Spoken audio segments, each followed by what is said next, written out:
Esse vídeo faz parte de outro, mas eu resolvi postar ele separado para facilitar de ser encontrado, e também porque estava meio misturado com outro assunto em um único vídeo. Então se você já me viu falando sobre o ET de Varginha aqui no YouTube, já pode pular para o final que eu tenho uma surpresa. Bom, no vídeo em questão eu falo sobre quais as chances de acharmos vida extraterrestre nos próximos anos, levando em consideração os avanços da ciência. Então se você se interessou, eu vou deixar um card aqui em cima para vocês assistirem no final desse vídeo. Mas será que esse é o único jeito de termos a comprovação de que não estamos sozinhos no universo? E se eles nos acharem? Afinal de contas, há diversos relatos de avistamento de OVNIs e extraterrestres por aí.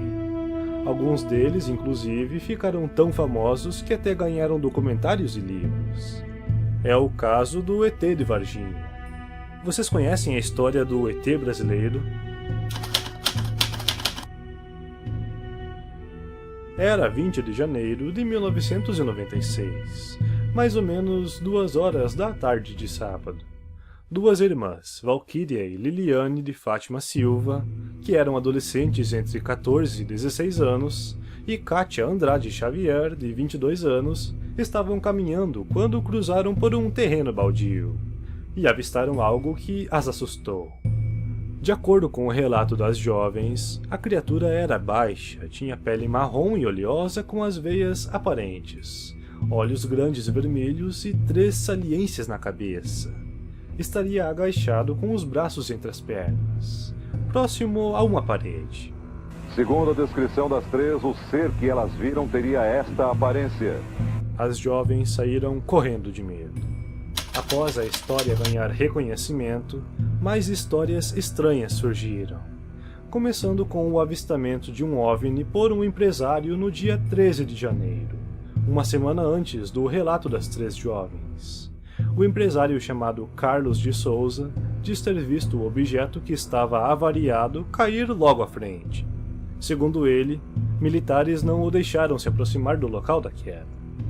Outro relato diz que no dia 20 de janeiro, no mesmo dia em que as jovens disseram ter visto a criatura, porém várias horas antes, a 1 hora da madrugada, um casal de fazendeiros que moravam a 10 quilômetros da cidade dizem que os animais ficaram agitados, e então foram averiguar, e se depararam com um objeto cinza, similar a um submarino e do tamanho de um ônibus, sobrevoando lentamente o campo, enquanto soltava fumaças. O casal diz que o objeto não fazia barulho. A noite passou, e às 10h30 da manhã, bombeiros são avistados saindo de um matagal com uma criatura sendo carregada em uma rede, e colocada dentro de um caixote coberto com a lona dentro de um caminhão do exército, que seguiu em direção à Escola de Sargentos das Armas, a famosa ESA. Tá, mas o que aconteceu com o suposto ET que foi visto pelas jovens? Há versões que dizem que uma viatura da polícia recolheu a criatura no final daquela tarde do dia 20 e então teria a levado para um hospital. O policial Marco Eli Xerez, que teria participado das capturas das criaturas, adoeceu. Surgiu um pequeno tumor nas suas axilas, que foi retirado por um médico do quartel do qual ele servia. Mas mesmo após a cirurgia, ele continuou piorando. Poucos dias depois, ele foi internado com febre. E 26 dias depois do incidente de Varginha, o policial faleceu. Os médicos disseram que fizeram vários exames, mas não conseguiram chegar a nenhum diagnóstico. Mas o laudo final foi de pneumonia com infecção generalizada. Bobagem aos olhos dos teóricos da conspiração, que dizem que a causa real foi o contato sem proteção com a criatura que ele ajudou a capturar, pois o policial era um jovem na casa dos 20 anos com a saúde perfeita.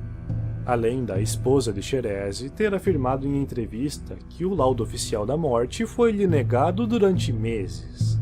E para completar a bizarrice de toda essa história, uma mulher que na época trabalhava em um zoológico, Leila Cabral, disse que estava em um clube com os filhos durante uma forte tempestade que atingiu a cidade naquele dia. Quando a chuva passou, ela resolveu ir ao zoológico para verificar se os animais estavam bem. E foi quando o porteiro a falou que os bombeiros estiveram lá com um bicho muito esquisito, para entregar a ela. Mas como ela não estava, eles foram embora.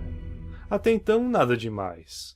Mas o bizarro mesmo foi o que começou a acontecer no zoológico durante os próximos meses. Animais começaram a simplesmente morrer, sem apresentar nenhum sinal de doença. Leila diz que ao todo 5 animais faleceram. Claro que foram feitos exames para estudar a causa da morte misteriosa, mas tudo o que descobriram foi uma substância tóxica cáustica não identificada.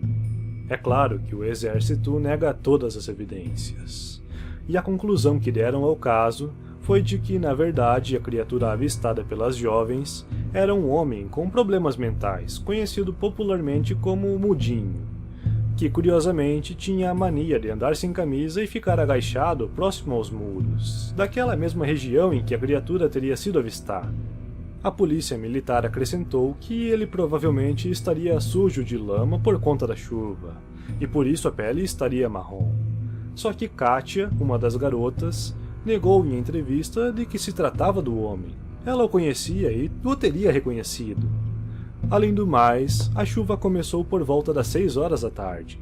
Foi depois do avistamento, então não faria nenhum sentido ele estar sujo de lama.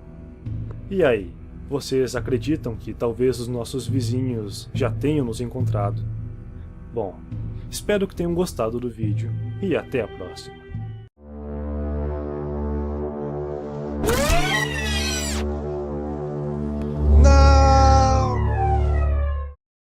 Estamos tomando esse canal. Se vocês quiserem o apresentador de volta, se inscrevam e deixem o like.